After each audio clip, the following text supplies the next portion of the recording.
बोले शंकर भगवान की जय। 18वां अध्याय आशा दशमी व्रत का विधान।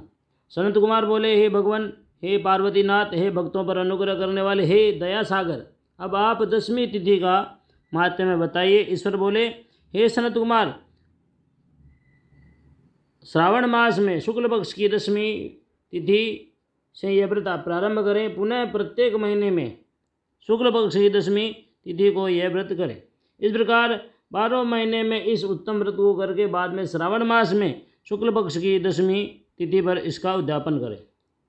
राज्य की इच्छा रखने वाले राजपुत्र, उत्तम कृषि के लिए कृषक, व्यवसाय के लिए वैश्य पुत्र, पुत्र प्राप्ति के लिए गर्भिणी स्त्री, धर्म अर्थ काम को सिद्धि के लिए सामान्य जन, श्रेष्ठ वर की अभिलाषा रखने वाली कन्या, यज्ञ करने की कामना वाले ब्राह्मण, श्रेष्ठ आरोग्य के लिए रोगी और दीर्घकाल तक पति के प्रदेश रहने पर उसके आने के लिए पत्नी, इन सब को तथा इसके अतिरिक्त अन्य लोगों को भी इस दशमी व्रत को करना चाहिए। इस कारण से जिसे कष्ट हो तब उसके निवारण हेतु उस मनुष्य की यह व्रत करना चाहिए। श्रावण में शुक्ल पक्ष की दशमी के दिन स्नान करके देवता का विधिपूर्वक पूजन करके घर के आंगन में 10 दिशाओं पुष्प, पल्लव, चंदन से अथवा जौ के आटे से आदि देवता की सहस्त्र वाहन युक्त स्त्री रूपा शक्तियों का अंकन करके नक्त वेला में 10 दिशाओं में इनकी पूजा करनी चाहिए। व्रत मिश्रित नैवेद्य अर्पण करके उन्हें पृथक पृथक दीपक प्रदान करना चाहिए। उस समय उपलब्ध फल भी चढ़ाना चाहिए। उसके बाद अपने कार्य की सिद्धि के लिए इस प्रकार प्रार्थना करनी चाहिए, हे दिग् देवता, मेरी आशाएं पूर्ण हो और मेरे मनोरथ सिद्ध हो।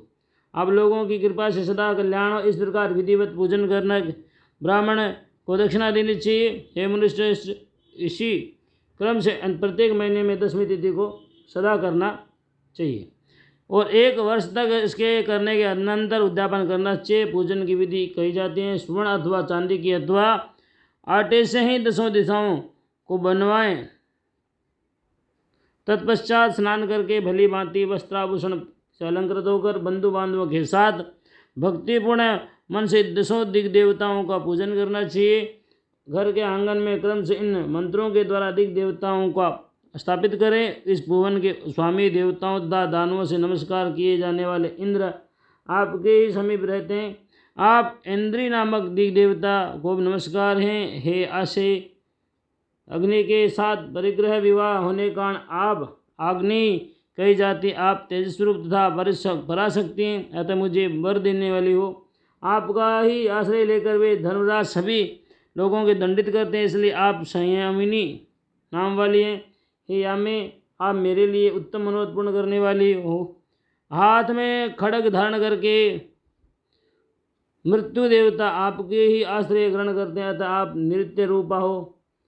आप मेरी आश को पूर्ण कीजिए। हे वारुणी, समस्त भुवनों के आधार तथा जलजीवों के स्वामी वरुण देवता आप में निवास करते हैं, अतः मेरे कार्य तथा धर्म को पूर्ण करने के लिए आप तत्पर हो। आप जगत के आदि स्वरूप वायुदेव के साथ अधिष्ठित हैं, इसलिए आप वायव्य हैं। हे वायव्य, आप मेरे घर में नित्य शांति प्रदान करें। आप धन के स्वामी कुबेर के साथ अधिष्ठित हैं, अतः आप इस लोक के उत्तरा नाम से विख्यात हैं। इसलिए हमें शीघ्र ही मनोरथ प्रदान करके आप निरुत्तर हो। हे ईशानी, आप जगत के स्वामी शंभु के साथ सुशोभित हैं। हे शुभे, हे देवी, मेरी अभिलाषाओं को पूर्ण कीजिए। आपको नमस्कार है, नमस्कार हैं। आप समस्त लोगों के ऊपर अधिष्ठित हैं, सदा कल्याण करने वाली हैं और सनक आदि मुनियों से घिरी रहते हैं। आप सदा ही मेरी रक्षा करें, रक्षा करें। सभी नक्षत्र, ग्रह, तारागण तथा जो नक्षत्र माताएं और जो भूत प्रेत तथा विघ्न करने वाली विनायक है, उनको मैंने भक्ति युक्त मन से भक्तिपूर्वक पूजा की है। ये सब मेरे अभिष्ट की सिद्धि के लिए सदा तत्पर हो।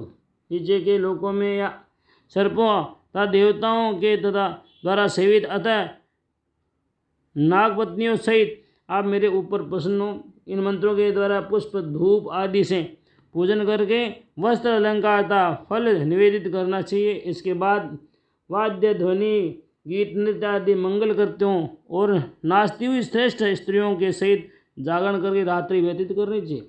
कुमकुम, अक्षत, तांबूल, दान, मान आदि के द्वारा भक्तिपूर्ण मन से इस रात्रि को सुखपूर्वक व्यतीत करके प्रातःकाल प्रतिमाओं की पूजा करके ब्राह्मण को प्रदान कर देना चाहिए। इस विधि से व्रत को करके क्षमा प्रार्थना तथा प्रणाम करके मित्रों तथा प्रिय बंधुजनों को साथ लेकर भोजन करना चाहिए। हे तात, जो मनुष्य इस विधि से आदरपूर्वक दशमी व्रत करता है वह सभी मनोवांछित फल प्राप्त करता है।